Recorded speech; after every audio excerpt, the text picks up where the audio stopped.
Hey everybody, welcome to the Multifamily Legacy Podcast. I'm your host, Corey Peterson, and I am so thankful that you're here, my friends. Life is a gift. It really is. It truly is a gift. Each day that you're here to grow and to learn and to do amazing things, God has a plan for you. And I'm telling you, it is so important to live your life and then to live it, to the fullest. And I truly believe that's entrepreneurship. Having a job, always being told how much you can make, when you can take off, all those things, it sucks. It really does. And being on the other side of that, into the unknown, it's sometimes scary, but I'm just telling you right now, it is the most rewarding thing ever to be able to aspire to do great things and never hold yourself back and to have beliefs and ideas and concepts that can change the world. My friend, you are destined for great things. Give yourself an applause right now. Give yourself that opportunity to take all the stuff that we're going to talk about today in and let it permeate you, let it go through you, let it inspire you to be the best you possible, because I believe multifamily investing is the one thing that can change your life forever. Guys, I want to give a quick shout out to someone that went on to iTunes and gave me a 5-star review. And really cool. Hey, I love it when you guys do this. This was from 08 Hokey. 08 Hokey. Sunsets and Palm Trees. He says, I can't really recommend this podcast enough. Corey provides tons of information you can implement in your current multifamily business or help give you the confidence to get started. This podcast can really help you get to a sunsets and palm trees life. Thanks, Corey. Thank you so much for that wonderful review. I love it when you guys take the time to do it. We've got quite a few reviews going on now, and that is amazing. With that said, today's guest is going to be a really neat story because he's not been in multifamily super long, but he has determination and he has gotten into some deals. So my next guest is Andy Vaughan. He is the principal of Back Nine Investors. Andy actually had been in the insurance industry for 27 years, and he's owned actually multiple insurance agencies. And during that time, he worked with numerous high-income net worth clients and business owners who had interest in real estate investing, but didn't really want to be a landlord. So in 2017, Andy transitioned his focus into helping those people invest passively in apartment communities.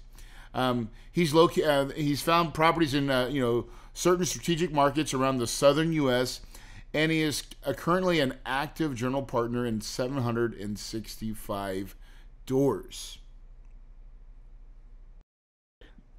Hey, Andy, welcome to the show, brother. How you doing? I'm great, Corey. Glad to be here. Hey, for everybody that's listening, sometimes the first take doesn't work. This is our second time doing this intro, so we think it's funny. But, Andy, you've got a really unique story that I think is going to really resonate with our audience, and because everybody comes into this game in different spots. And for you were in the real estate or insurance agency for 27 years. And I would love to hear kind of how you leave the insurance industry, because from what I understand, you get residual money like when you build that something that long. And how it, like, to me, that's like golden handcuffs. How does that journey start, and where did you start, man? And how do you get from there to coming into real estate?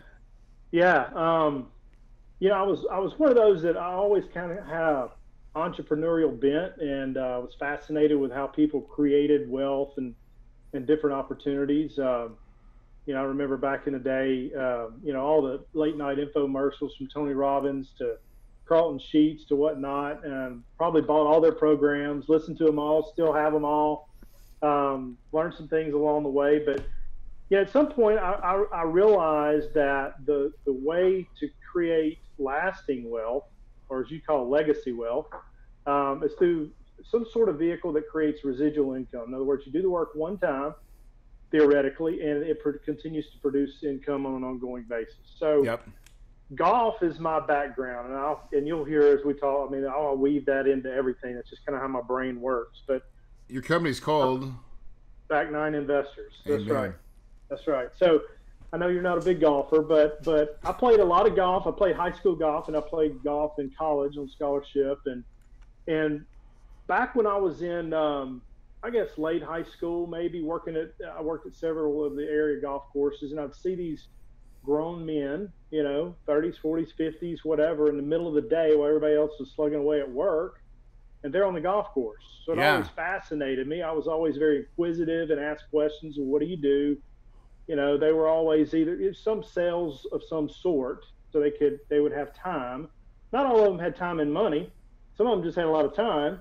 Yep. But the ones that did, I mean, they seemed to either be a business owner of some sort, or a lot of them were in the insurance business. Different various forms. So going back to the residual income, I couldn't dunk a basketball. I couldn't write a song or play guitar, or sing, or any of that. So I knew the likelihood of that was not going to get me anywhere.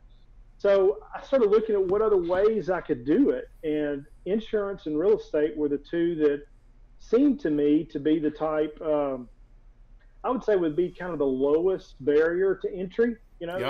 Anybody that put forth effort, I believe, could get involved in those two businesses and create residual income. So that's purely, I know it's kind of simple and selfish, but as a young guy in your early 20s, I mean, you just kind of, that's what I want to do. I want to be able to play golf during the day and make plenty of money. So that's Dude, what a great example. I mean, you think about that, like, just because you were in that space and you got to see it, you saw these guys living that out, and you're like, oh, these guys are different than when I go home and in my neighborhood, it ain't like everybody else working jobs, right? But when I come to the golf course and you start seeing wealth, right, live right before your eyes, you're like, whoa, there's something different about this group of people and the way they think and the way they conduct themselves, right?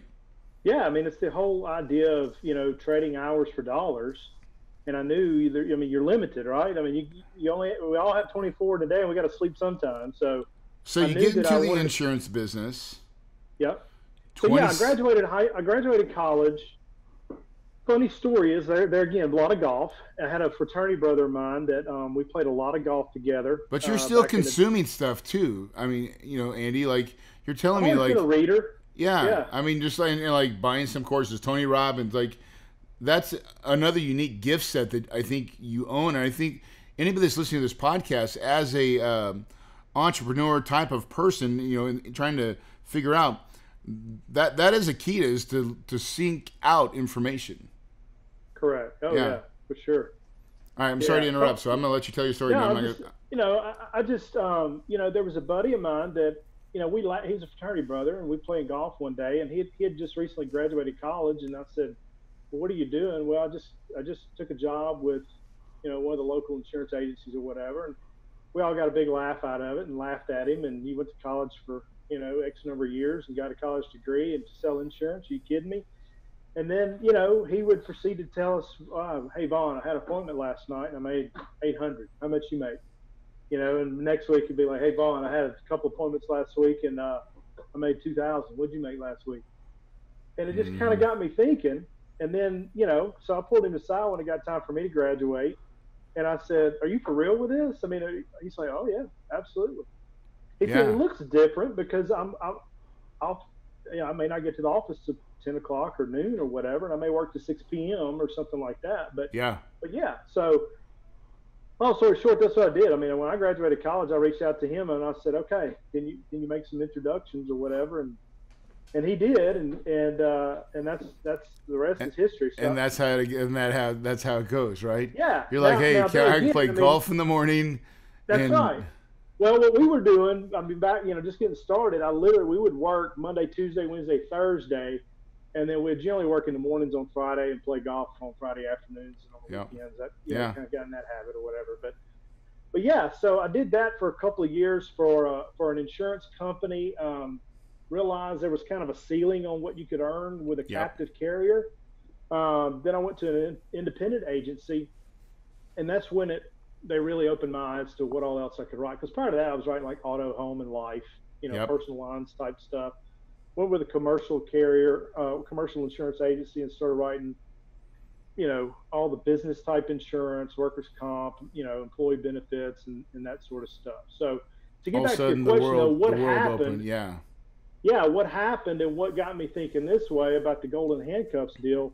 I mean, it's simple. Obamacare happened. The Affordable Care Act happened.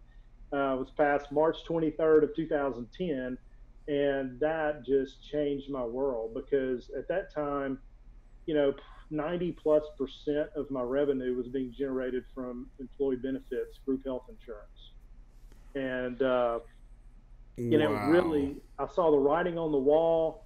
And with insurance companies, the short story is that they were required to put our commissions in their administrative portion calculations, and the government only allowed them to have a certain percentage, that all things to be included in that.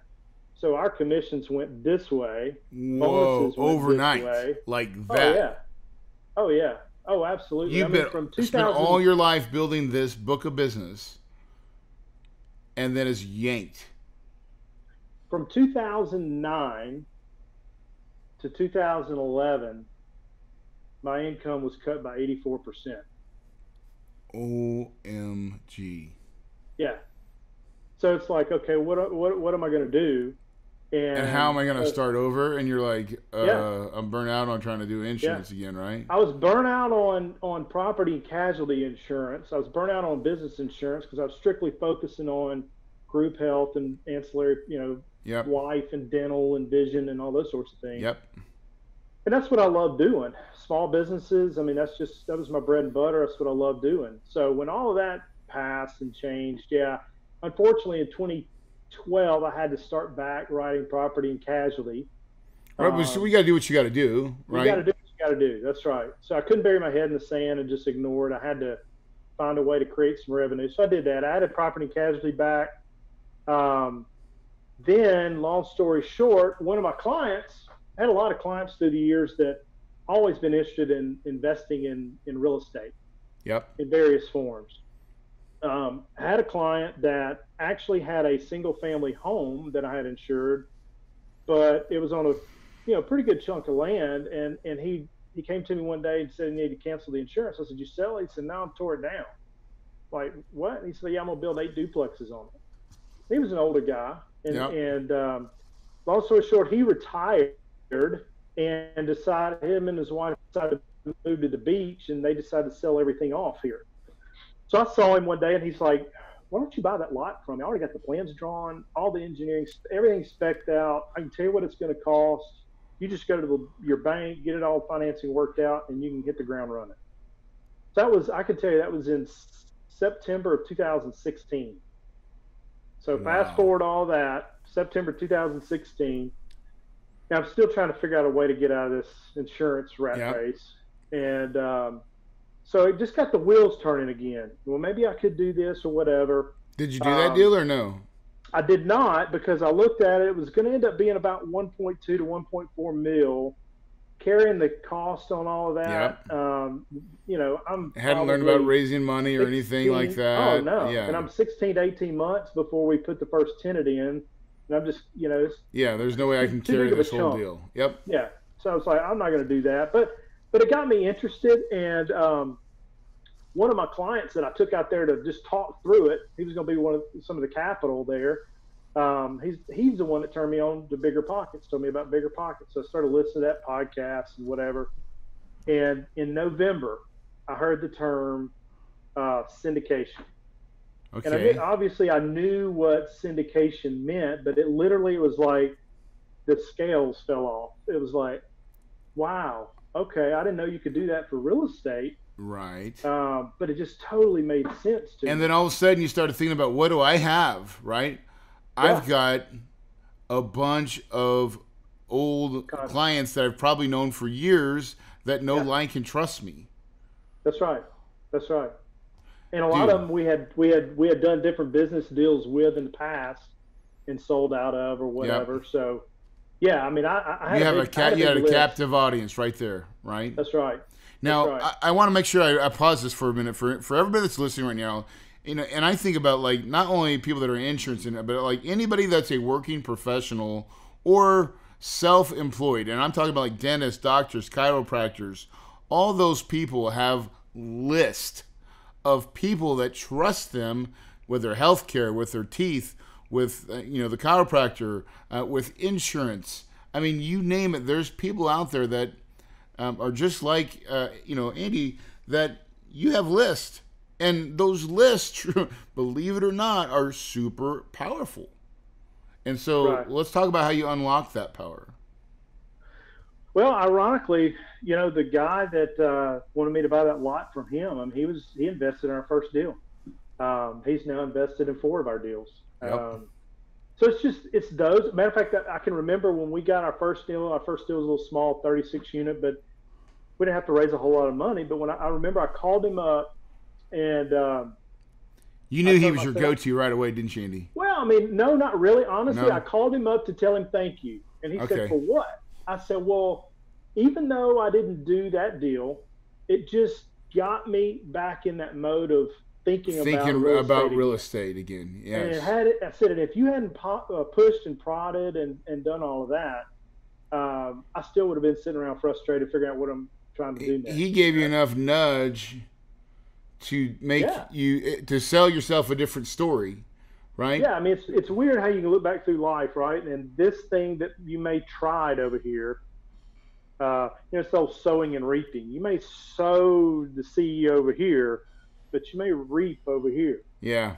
So it's Yeah. kind of weird how it works. Or this little failure, if you will, this little thing that didn't happen or Didn't didn't work, work out yeah. right, it just took you to that next little thing. Then and you learn a little They bit grew more. up, yeah.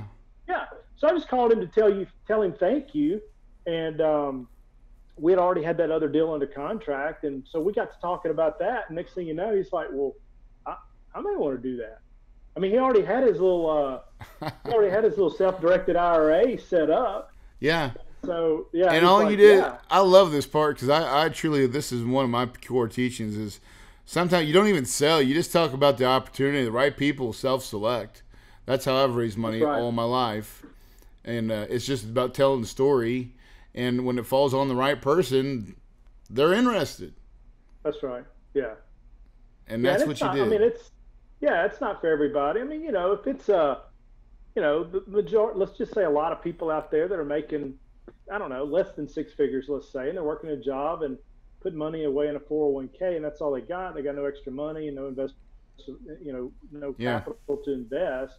There's a lot of people out there that either have already retired and they got some 401k money or some individual IRA money, or they got Yep. money sitting around or CDs or whatever, not earning any interest. Yeah, a lot of those people I mean, self-select. more than you'll ever know. Like honestly, and the beauty of your database is that it is very diverse in old, young, new, right? But Right.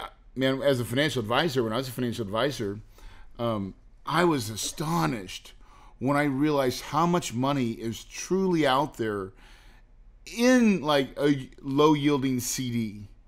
Oh, yeah. I mean, I'm talking trillions of dollars, right? And it could be the guy down the road that's just been, he was a farmer and he moved from somewhere and retired here in Arizona. I live in Arizona, but yet he's got $500,000 in CDs kind of stacked, and he just doesn't know anything else, and he doesn't Right. trust the stock market. Right. But real estate's a little bit different. People kind of tend to understand that real estate tends to make money most of the time. Yeah, especially when you explain to them, what we're doing in the syndication space with apartments, and it being, you're buying an existing business, Yeah. and it just makes sense to them as opposed to a development deal, let's say, or whatever. And I'm not saying development deals are bad. I'm just saying Yeah, no, I get you. it's a little easier for them to wrap their head around. Yeah, buying an okay, yeah. existing So business. this is where it's at. Here's its history. Here's the Yeah. problems with it. Here's what we're going to fix.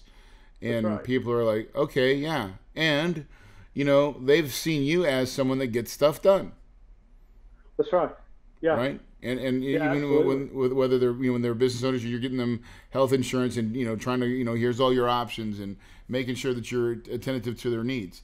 That's what people are Right. buying. They're buying Andy at this point. Yeah. Andy's Yeah. telling the story, but they're truly they've already bought into Andy, and that's the That's right. power of having. If you have a pre-existing list, gosh, damn, that's powerful. Yeah. Yeah. It's huge. And it's funny how they'll call you back up too. I mean, they'll hear through the grapevine or whatever, and then you run into them somewhere. Well, tell me about this. I heard, I hear you hear all kinds of different. So I heard you were selling real estate, or I heard you were Right. doing this or doing that, or and then you Yeah. tell them what you're They'll doing. And think they're you're a like, realtor at oh, first sometimes, yeah, and then they understand. Oh, you yeah, own that. Oh, that's that's right. and usually when it's above a quad, a Yeah, fourplex, people turn their head and you get noticed real quick. Oh, you own right. that. That's yours. How much? And then they start asking questions like this: How much is that? How much of that is yours? How much of it? Right? Yeah, Oh no, I own it. It's mine. I got some investors, but it's mine. I'm in right. control. What? Yeah, Isn't it awesome? yeah. Look, I made the decision that I'm one of these that I believe that syndication is a tool. Yeah. I mean, your big thing is legacy wealth, creating legacy wealth. I can tell So, you've been reading my book because I see it in the background on your shelf, by the way. do It's you? there. Yeah, I see it. Oh yeah, yeah, yeah, yeah. I Yeah, do. yeah. Okay. Look, I'm Yeah. eyeballing it. How the rich get richer, right? Yeah. But yeah, so I mean, in creating that, I mean, you got to begin with the end in mind, right? I mean, what are we trying to accomplish? Yeah. And there again, I said, I'm kind of a like to break things down and bottom line things. Yeah. And I was just thinking one day, it's like, okay, if if if I could work hard for a certain period of time and eventually one day, I don't know if that's 5 years, 10 years, 20 years down the road, whatever that is, if I could end up with a 100 unit apartment complex paid for, Yeah. no debt, I could live off that cash flow. You can be done. I'd be done. Yeah. So for me, syndication, I'm not going to say necessary evil, but I'm going to say it's a tool It's a means to an in end. in a toolbox. That's right. Because it really and truly, I want the passive income. I don't want to be constantly trying to buy other deals and then sell this deal and whatever. I mean, Yeah, it's a ideally pain for in the butt. me, yeah, absolutely. I mean, deal with investors. You want to And, buy a good deal and have it and be able to use your money and then yeah, just sit on it and be like, I'm good. well, or what I was telling somebody the other day was like, if I had three partners and it's four of us, Yep. and between the four of us, we own 400 units. Yeah. So basically 100 units each, and we get them paid for. I mean, average rent's $800 a pop. Let's say you average expenses are 50%. I could live off $40,000 a month debt free. I mean, I could make it on that. Yeah, we could. Yes, most people can, right? So, like I said, I'm just kind of simple. And that probably way, not but even pay taxes if you do it right. that's right. Do a little Cost seg. depreciation, cost Yeah, seg get the, things, yeah. and yeah. So let me. I want to make sure I get in. So you bought your first unit was like 30. You said 35 or something like that, right? Yeah. So let me back up real quick because let me tell. I want to put this in there. Okay. In 2016, I heard syndication. So I basically spent 2017, if you want to call it, researching it, reading, going to conferences, listening to everything I could find out about it. Well, me and that buddy that I took out there to look at that project, he's the one that turned me on to Bigger Pockets. But also, he and I stumbled across the very first Corey Peterson podcast that was released, if I'm not mistaken, probably October of 17. Am I right? Oh man, yeah, I brother. think that's it. Because when he ran across it, he was like, dude, you got to listen to this because this is like the first one was kind of your story. Yeah. But the next But three. the second one, I brought some heat. Well, the next three were just kind of like everything broken down so simple. It's like you do this. I mean, just like. So it's like, Yeah, I started doing my pillars. I did my 6 pillars right after that. Yeah, we learned so much off of those 3 podcasts. I mean, we really did. So, Thank you, by the way, for that. Oh, you're welcome. You're welcome. But so I that didn't was even know that. That's pretty 2017. cool. Yeah, yeah, and then at some point, um, I went to a I went to a conference boot camp thing down in Tampa in January of 18. Yep. And figured out, okay, I need to get a mentor, a coach, or I don't want to fast. I've always believed in insurance or whatever. Let's just pay for somebody's knowledge that's already done it and they know what they're doing. Yep. Fast track it, So that's when I can remember being in Huntsville, Alabama, and I live in Western Louisiana, but I was in Huntsville, Alabama in February of 18, looking at some apartment deals, and I was I had a lunch appointment with a broker, and it was the day that you and Shelly had y'all's first like Kahuna boardroom informational podcast deal or Yep. something. Yep. And I was trying to time it where I could be wrapped up with him and jump on that. I got on there like the last 2 minutes, so I missed the whole thing. but I yeah, almost had you. I was trying to do. That's right. I was trying to do that. But anyway, long story short, I did. I got. I found a mentor and started doing. It's like four of us that would get together and have calls and Yep. stuff like once every 2 weeks. And that's how I met my partner on the first deal. And Okay. Perfect. he's actually in Boston, lives right outside of Boston. But when I got involved, he already had one deal under contract that eventually fell through. But that same owner then felt bad about it, and he said, "I've got this one," and it was in Greensboro, North Carolina, and that's where I was looking too, was out in North Carolina. Yep. So he came on the call one day, and I mean, he'd pretty much done everything at that point, but he was going to be short on capital.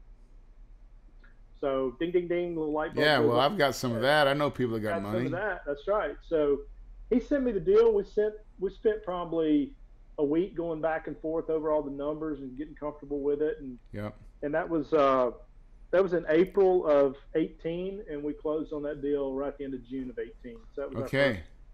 first deal. So it was like Hell yeah, brother. 1.875, I think is what it was. We had to raise just shy of. It was one of those things. I don't know if you remember, but back in 2018, the interest rate started bumping up a little bit. Yeah. Yeah. And we ran into one of those situations where the interest rates went up. They ended up cutting our proceeds. Yep. So we ended up needing more money, right? So Uh-huh. we went into it thinking that we were going to need about $500,000, and I think we ended up raising just shy of 800,000 Yeah. on that first deal between he and I both. So yeah, it was How our did that first feel deal. though? How did that feel getting it done? Well, it was it's kind of like, and there again, it's like I told my mentor when we closed on it. It's like everything, every waking hour, we were consumed with raising that capital, doing everything to get it across the finish line. Right. And once we wired those funds out to close that morning, then it was like, oh no, we've learned so much about finding it and funding it and doing it. Now we got to figure out how to operate. Whole new set of So, problems. yeah, whole new set of problems. That's right. So, but it felt good. It really Yeah. did. Felt really good. Oh, right on. But then I figured out that was in 18. So then I figured out, okay, we started operating that deal. But then I wanted to get involved in some bigger deals. Right. I had the capital, like you're talking about. I had the connections in the client base and whatnot. So I just sought out. You and I met at that mastermind group, and when we met our first time, it was before you got involved. But we were told to come with a give, something of Yeah. we could give to the group, and then an ask. An ask. So my ask was, I was in a room full of. Brian. Yeah, this guys room have was. been doing it for years and years. And The years. first couple of meetings was stacked, dude. Yeah. I was like, it oh, this really- is cool. So Then everybody stopped my showing ask- up. my ask was, I want to get involved in some of y'all's deals. I want to learn from y'all. I can bring capital, and so that's what I did there. So that was, I think we did our next deal in January of 19. 19. did another deal in April 19, did another deal in August of 19, and then we just did another deal in March. We got it in right before everything kind of blew up. Right? Yeah. Yeah. Yeah. But now I've kind of come full circle, and Well, it's yeah. like, okay, we brought capital to these other deals, and they're bigger deals, but it's like, okay, I want to either on my own or with a. But you're only getting a piece of the deal when you do that. So that's right. And every syndicator is different because it's all about control, right? When they've locked it up or their team have locked it up, and then they're saying, hey, listen, if you bring in this, and everybody's going to have their negotiations, we'll give you this, piece here. And in the beginning, that's fine. Because you're like, I'm just trying to get proof of concept, right? And really an education. But what's really cool, you're right on the education, but what's really cool, we've had, I don't know, I've probably had, I'm going to say 3 to 5 times on different things with different operators that I look at something and I go to myself, I'm thinking, okay, I wouldn't do that. I would do this. Yeah. And then it turns out being where I was right and they were wrong. And that's not a deal to where we go, I'm right, you're wrong. But it's just confirmation in my mind that I know, okay, I could figure out how to do this. You were successful in the insurance industry by having a good mind. And not all operators, even though they claim to be successful or what, sometimes they make mistakes, right? And you saw it sounds like some blatant, hey, this is the wrong direction, but you weren't in control to take it the way you saw it, right?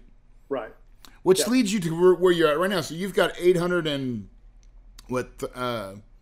37 units kind of your partner with. You've raised capital, or is it a little bit more? I think it's like it's shy of 800. I think it's like 760, 770. I'm not even trying to count exact units because I honestly don't even care.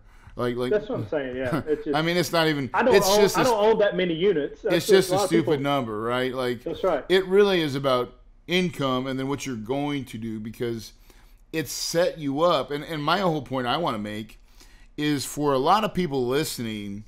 Sometimes people think like I've got to come in and do it my way from the get-go. And sometimes that's not the best idea because you don't even know what you don't know. Like you know what you know, but you don't know what you don't even know yet. And you had a really good opportunity because you went with not just the same syndicator, right? You had 3 or 4 different people that you invested in their deals to see how they were syndicating in their communication style and what they're bringing as far as, to the investor pool. And really probably, that's kind of unique in itself and actually very valuable. Because some things you're like, oh, I like that, but man, I hate this thing, right? Right. And you're picking up these little things from each group. Right. And then you get to the point where you're like, wait a second, okay, now I am tried and tested. I know how to raise money. We know that piece. And now I understand operations pretty strong. And now you're doing it. So let's talk about what's the future look like. Yeah, the future is trying to find a deal, right, that makes sense in this COVID environment. And that's the tough one for all of us right now. Yeah. Now, fortunately, this last deal, it was one of those that underwriting it. You just kind of go over it a number of times and think, okay, what are we missing? We can't project 20+% return. What are we missing? So we decided on this one to take $600,000 of capital, not capex, just what are we missing money? Let's just set it over. Some crap money. We're gonna raise it and set it over here, just in case. Yep. And guess what? In this COVID environment, literally 3 days before closing, the lender says we need 12 months worth of mortgage payments. Oh yeah. Set in reserve. Yeah, that was a new thing right there. Yeah. Oh yeah. We closed March 25th on it. Well, 12 months was $500,000. Oh, geez. So thank goodness we had that 600 sitting over there. Yeah, or you'd have been like, wait, time out. Now the good news is extension or something, right? The good news, we assumed that they would want that full amount sitting in reserves for the full year, but fortunately, they've allowed us to actually make our payments out of that reserve. Oh So, yeah, beautiful. Yeah, yeah, which is great. So then, even though you had to put it up there, it's what's making the payments, and yeah, so it's still real money that's being used actively. right. That's Yeah, right. that's a good, instead of just sitting there dead, That's right. right? That would be So horrible. That's that's the horrible. big thing is finding a deal. I mean, it's just, I mean, you know, as you well know, I mean, everything's kind of unknown at this point. Yeah. Um, you know, Well, and when, with like, these, there's a lot of things getting ready to happen. A, we're in an election year. right, B, people are just getting ready to get off their checks. That everybody that in the beginning. Now there's still people that are on and and still get checks coming, but there's a lot of people that they're finally getting their checks are quitting this month and next month, the next 3 or 4 months. We're gonna have a real awakening to, oh crap, right? And I think it could get a little worse, where we might see some more opportunity to some deals, because frankly, it was getting pretty hot, right? The market, and just trying to find good, solid apartment deals, honestly, getting harder and harder, right? yeah, And that's okay. I mean, yeah, it's just part of what it is. But for us as buyers, it's now just time to be a little bit patient and be a little bit picky, because maybe that's right. maybe there's some opportunity coming. I think Yeah, everybody it's that kind I of like talk to is the same way. it's kind of like back in the late '90s with the stock market, right? You just throw something against the wall and they're all going up. Yeah. That's kind of the way it's been with apartments. I mean, there's been a lot of people that, let's say bought in 2011, 2012, 2013, that just kind of bought something, didn't know what they were doing, but they still came Oh out yeah, they looking bought like a a course, hero. because the big buzzword is cash flow in apartments, right? Yeah, yeah. And everybody's So teaching it. yeah, but Me there'll included. be some opportunities out there. But yeah, it's waiting and figuring out. I mean, it's like you said. Number one, the unemployment part of it. I think they'll probably renew that in this next round. Yep. I think. Yeah, I believe so. Or some But there states. again, the problem is the moratorium on evictions. Yes. So even if you have bridge debt and you don't have a federally backed mortgage, it's not Fannie Freddie debt. A lot of these states have Their have own the moratorium. eviction. Yes. Yeah. So that is, it's bad when you have a vacancy, but what's even worse is when you have an occupancy that's not paying. But it's even Oh worse than man. that is when an occupancy that's not paying that you can't evict.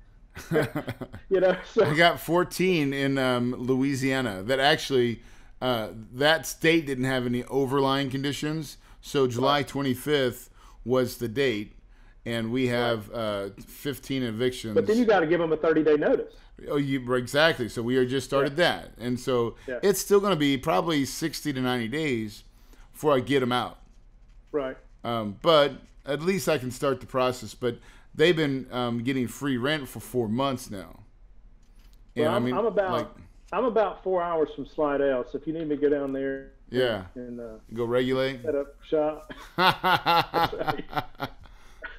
Man, so what an amazing story, dude. Like, to come from your world and to realize that you had that there was value that you already had, and then to parlay that with some education, getting the right, and then putting yourself in, like, you were in, and I'm sure you had to pay for it, the room with some players, Yeah, right? the big players, Yes.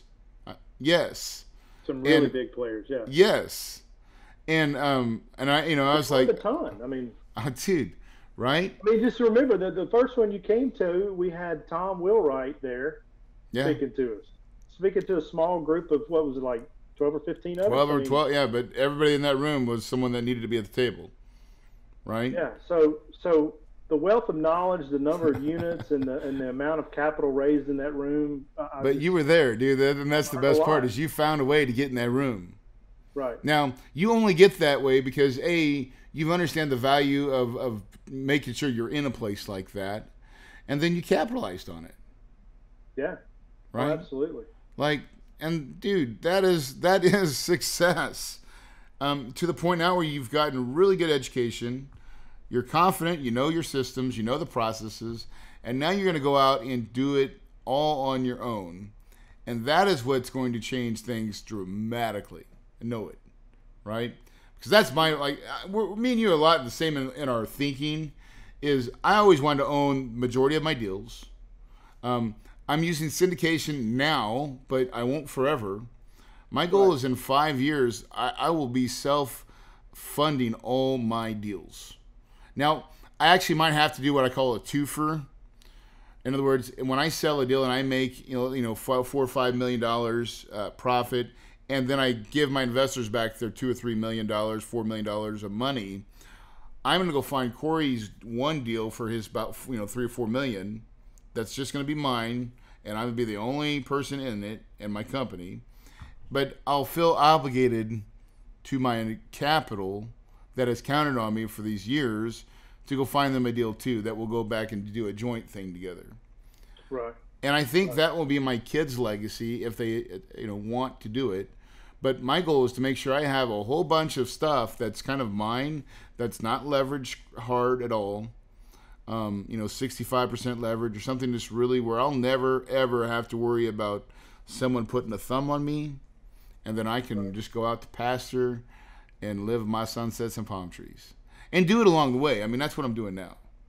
Right. And when you look at what you've done so far, what piece of advice would you give people listening to this podcast now? Like, you've been in the game now for 3 years, and you're just now ready to go like truly full time, like truly on your own. What piece of advice would you give out there? The biggest piece of advice I think is there's no wrong way to do it. I mean, it's not like there's one right way, and then you got to figure out what that right way is.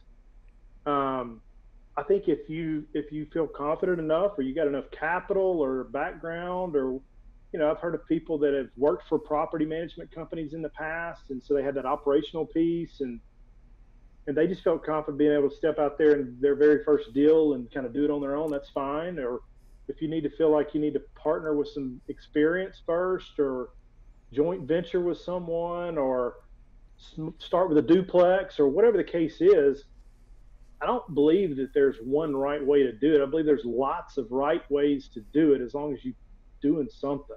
Yeah. And you'll figure it out. I mean, as long as if you keep waking up every day and learning and meeting people and give back to others as far as helping them get where they want to be. I mean, it's funny how it all comes back around, and life has a way of doing that, doesn't it? Yeah, absolutely.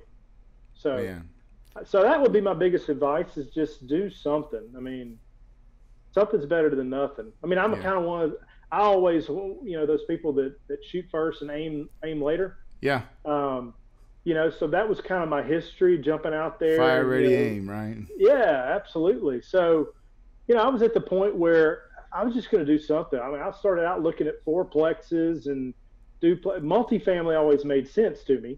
Yep. So I just, that was all I could wrap my head around, was duplexes or fourplexes, until I heard the term syndication. Right. And I was like, oh, okay. Yeah. So, I had bought one single family house that I bought it on auction.com, paid cash for it and fixed it up and whatever, rented it out. But that's just because I was sitting there. That was in the fall of 17. And I'm sitting there. I was like, I got to do something. I need to buy something. I can't find any deals or whatever. I was looking at all fourplexes. And so I think as long as you wake up every day and you do something. Yeah. No, that's a great piece of advice. Listen, Andy, thank you so much for sharing your amazing story, because there is lots of ways to get to Yuma, right? 310 to Yuma. That's what I was thinking about when you were thinking about it. Like, there's lots of ways to get there. There's lots of ways to get to your success, but it really is what you just said. Do something daily. Find a way. Keep putting a rung on your ladder and keep moving up, right? And eventually it'll all come to you, because that's just the way the world works. It gives you what you command, what you ask for.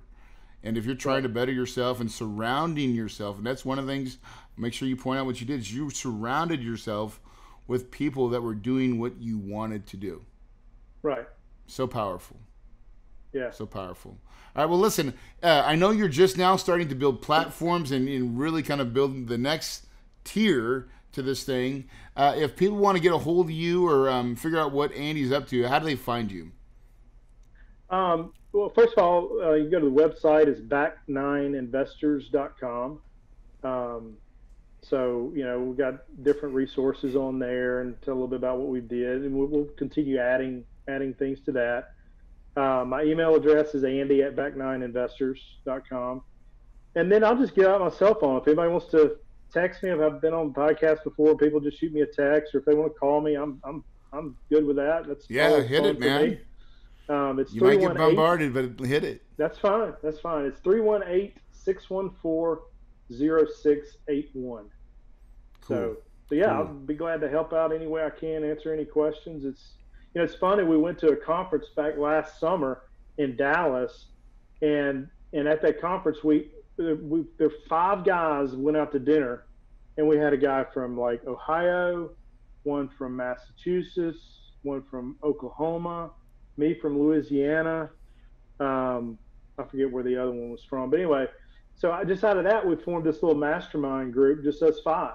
Yeah. So to me, that's the cool part about how this business is. You just meet people and you make foundations, and everybody gets together, and So, and by the way, listen, for everybody that's listening right now, we are Kahuna Investments. We're getting ready to create an event just like the one he's talking about.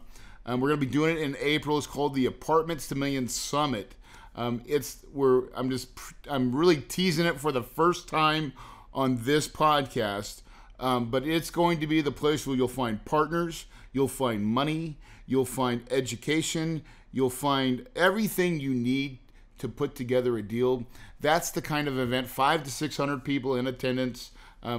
We'll be able to, if you can plug into someone's tribe, but really just, you can find those 5 people that you put in your little private mastermind group where you have these accountability calls, because that's really where the real growth happens, is when you find like-minded people that are going towards the same cause, that are hungry. And that's what moves the needle.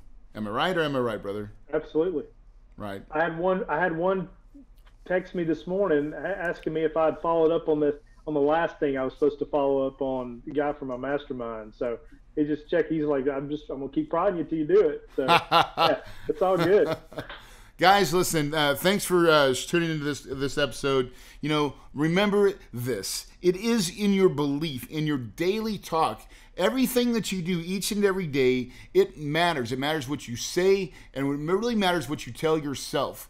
Because at the ultimate goal of success is you have to believe it first. And more importantly, you have to believe in you, because sometimes no one else will.